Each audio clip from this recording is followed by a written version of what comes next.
On trade, I am going to issue a notification of intent to withdraw from the Trans-Pacific Partnership, a potential disaster for our country. Instead, U.S. President-elect Trump has vowed to withdraw from President Obama's Trans-Pacific Partnership Agreement immediately upon taking office at the White House on January 20th, causing uncertainty with a dozen nations that have signed on to the agreement or were contemplating it, particularly Japan.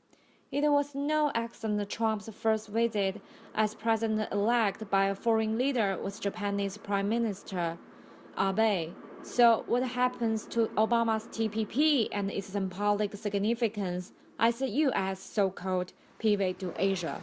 Abe has staked a lot of his prestige on that, and he thought TPP would be a way to get more reform, economic reform inside Japan. You know, the foreign pressure through TPP would help them reform their economy, which would be good, he thinks, for Japan in the long run. And I think he's disappointed that Trump is so opposed. So I think he was trying to persuade him to change his mind. That's not very likely, but we'll see. Inflation. Gagnon says it appears that if, as Trump has promised, the U.S. pulls out of TPP and the job is pushed for it, that China will undoubtedly benefit from what's abandonment of Obama's so-called pivot to Asia.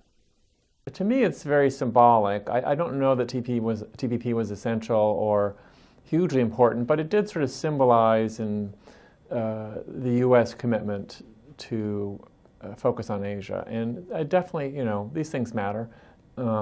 If it seems like the U.S. is now less interested, then China obviously may step forward more. Yeah, I think that's got to be on everyone's mind.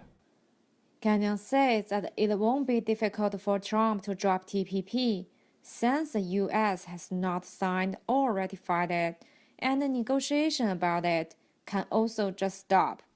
If the president orders it, Trump has repeatedly called TPP a bad deal for the average American worker, and he seems to leave little doubt, despite his meeting with Abe, that he will go forward with his campaign promise on TPP.